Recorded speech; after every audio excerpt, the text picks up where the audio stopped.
Break के बाद एक बार फिर आपका इस्तकबाल है। बहुत अहम दिन है आज उत्तर प्रदेश के लिए, गोवा के लिए और उत्तराखंड के लिए। जी हां, आज इन तीनों रियासतों में वोटिंग हो रही है।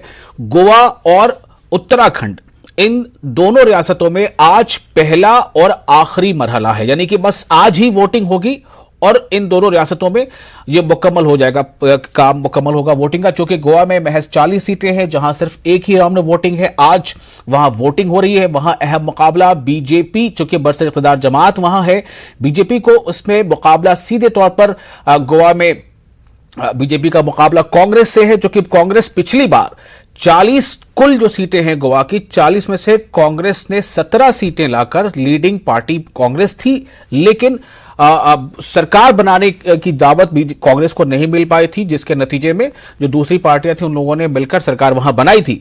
और उसके बाद फिर कांग्रेस से एक दो और सीटें जो है वो उनके जो मेंबर असेंबली, उन्होंने इस्तीफा भी दे दिया था। तो कुल मिलाकर इस बार कांग्रेस को उम्मीद है कि वहां वो इस बार गोवा में अपनी सरकार बना लेगी, लेकिन कांग्रेस को इस बार वहां पर जो एक चैलेंज मिल रहा है वो मिल रहा है आम आदमी पार्टी से और कुछ हद तक टीएमसी से भी।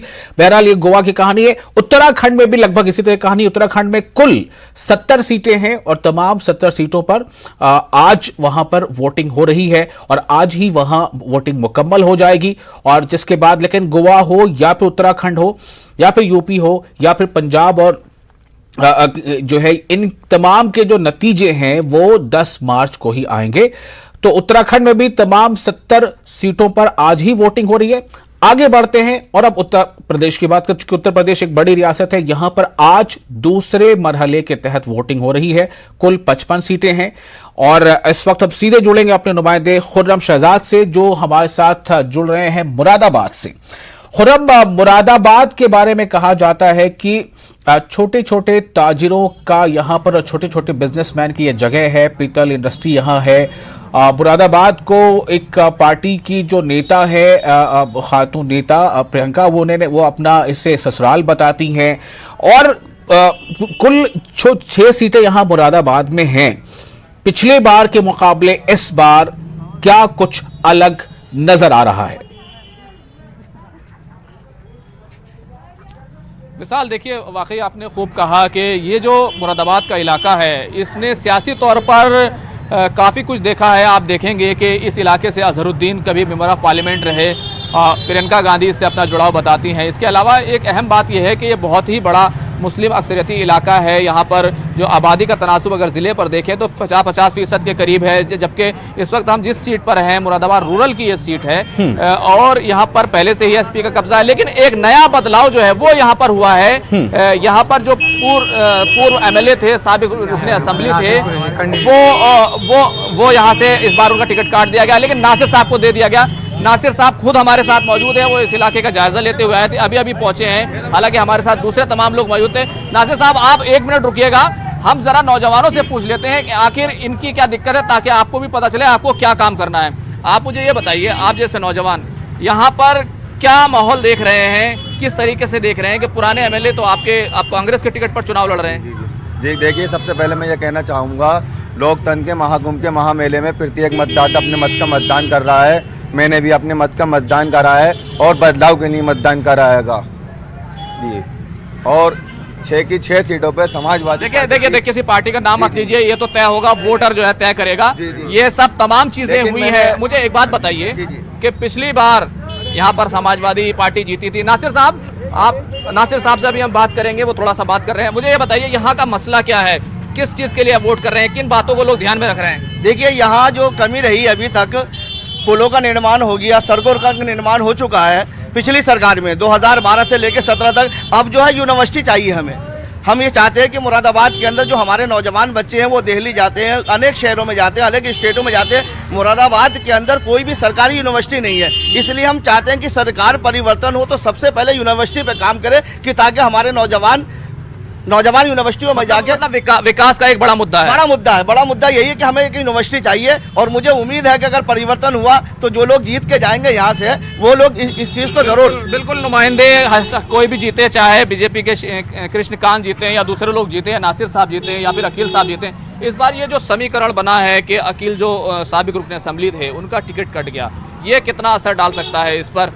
देखिए, असर किसी चीज़ का नहीं है, असर सिर्फ बेरोजगारी का है, विकास का है।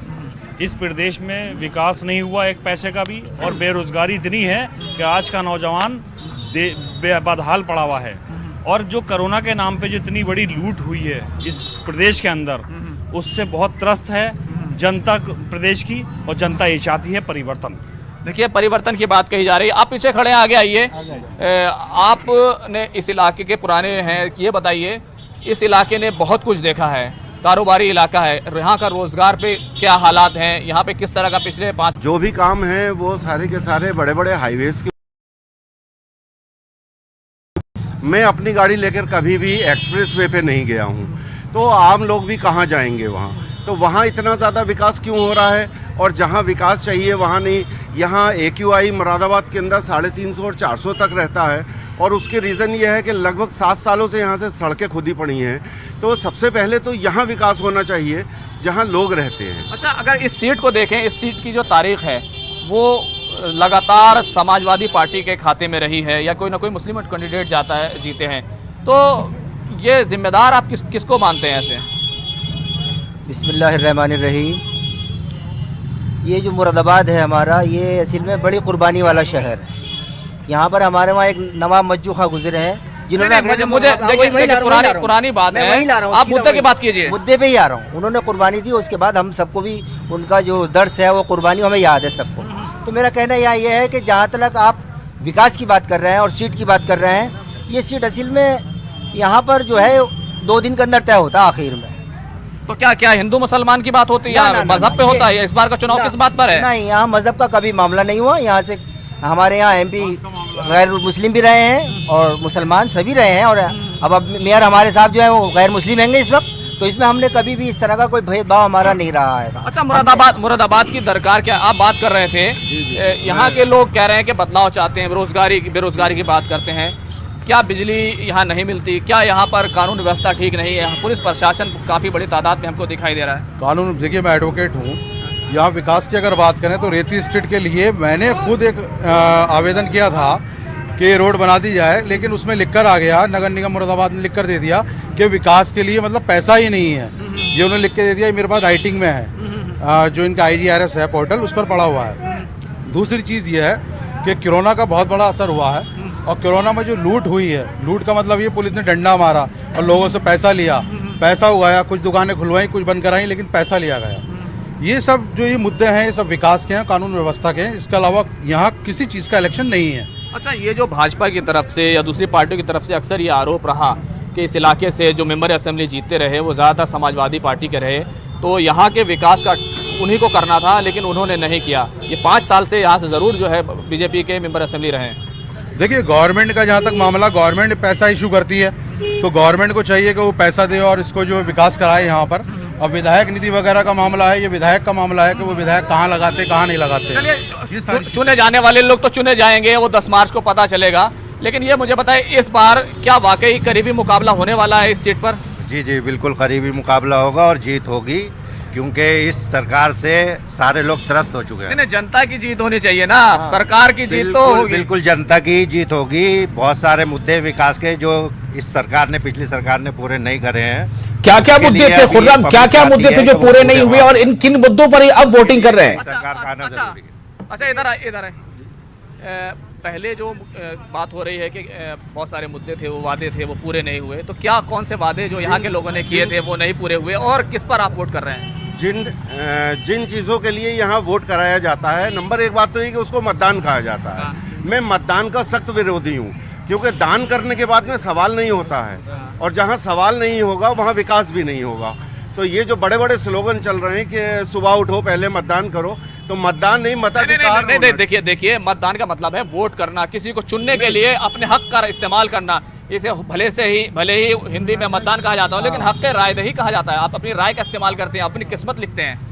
यहाँ तो कोई विकास ऐसा है नहीं। यहाँ के लोग जो है बहुत, आप बता रहे थे बहुत सारे वादे किए गए थे जो पूरे नहीं किए गए। कौन से वादे हैं वो? ये इंडस्ट्री हमारी यहाँ की जो रोजगार है, ये ब्रास इंडस्ट्री है, ये पीतल नगरी के नाम से जाना जाता है मुरादाबाद। लेकिन मुरादाबाद की इंडस्ट्री के लिए आज तक गवर्नमेंट ने कोई ऐसी नीति और किसी भी तरह का नहीं लाया गया कि जिससे इसको विकास मिले। किस तरह का विकास चाहते हैं। सारे कारीगर टाइप के लोग जितने भी हैं आज वो यहाँ पर बेरोजगार हैं, परेशान हैं। तो उनके लिए कुछ सरकार करे ना। जितनी सरकारें आती हैं वायदों पर रहती हैं वो। कि इन बातों पर ही एक इनसे रिएक्शन लेता हूं, फिर फौरन आपके पास आ रहा हूं। खुर्रम, ये आप सुन रहे थे, खुर्रम हमारे नुमाइंदे इस वक्त मुरादाबाद में हैं। मुरादाबाद रूरल जो कॉन्स्टिट्यूएंसी वहां मौजूद है, उनके साथ काफी बड़ी तादाद में लोग हैं। उनका कहना है कि उनके बहुत सारे ऐसे मुद्दे हैं जो पिछली सरकार जो अभी है, यानी पिछले 5 सालों में, वो वादे पूरे नहीं हुए और इसलिए इस बार उनको कुछ तब्दीली चाहिए।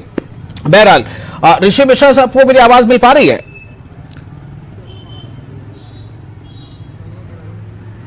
ऋषि मिश्रा साहब, हमारे नुमाइंदे खुर्रम इस वक्त मुरादाबाद में हैं और मुरादाबाद कई तरह से सुर्खियों में आता रहा है। छोटे जो बिजनेसमैन है उनका इलाका है मुरादाबाद, जो है वो प्रियंका गांधी कहती रही है कि मैं यहाँ की बहू हूं, बहुत तरह की बातें। लेकिन जो लोग हैं अभी हमारे नुमाइंदे खुर्रम के साथ वहां मौजूद, वो कह रहे हैं कि भाई जमीन पर यहां विकास दिखता नजर बहुत कम आता है। तो किस विकास की बात हो रही है? और हमें यहां पर डेवलपमेंट चाहिए। हमें जो है बहुत सारे वादे ऐसे थे जो हमारे पूरे नहीं हुए। मैं आपसे जानना चाहता हूं मुरादाबाद को लेकर किस तरह की सियासत नजर आ रही है? ऋषि मिश्रा। नहीं, देखिए विशाल भाई, बिल्कुल मैं इस बात से सहमत हूँ। जहां तक बेरोजगारी की बात है, महंगाई की बात है, किसान के मुद्दे की बात है, तो ये सभी बातें जो हैं, हम सबको मालूम है कि बेरोजगारी किस आलम से पूरे देश को कहीं ना कहीं तबाह कर रखा है। या महंगाई को देख लीजिए आप, आज जो भी है, पेट्रोलियम प्रोडक्ट को देख लीजिए, खुदरा महंगाई दर देख लीजिए, जितने भी सूचकांक है डेवलपमेंट के, उसमें उत्तर प्रदेश जो है कहीं ना कहीं पिछड़ती हुई नजर आ रही है। तब जब डबल इंजन की सरकार है, केंद्र में भी बीजेपी की सरकार है, राज्य में भी बीजेपी की सरकार है। अभी मैं कई बार आपके डिबेट में ही कह चुका हूं, नीति आयोग का रिपोर्ट ये बतलाती है कि गरीबी रेखा के नीचे आज भी 33 से 35% लोग उत्तर प्रदेश में रहते हैं। तब जब केंद्र में भी बीजेपी की सरकार है और राज्य में भी बीजेपी की सरकार है। कोरोना काल में आपने देखा जिस प्रकार से जो हालात शुरुआत में थे, मां गंगा के आंचल में लाशें तैर रही थी, तो कहीं ना कहीं केंद्र राज्य सरकार पे कई डेवलपमेंट इंडेक्स पे उस तरह से बेहतर ढंग से काम नहीं करने का गंभीर आरोप विपक्ष ने लगाया है। उसमें कुछ ना कुछ मुझे दम दिखता है। ठीक है।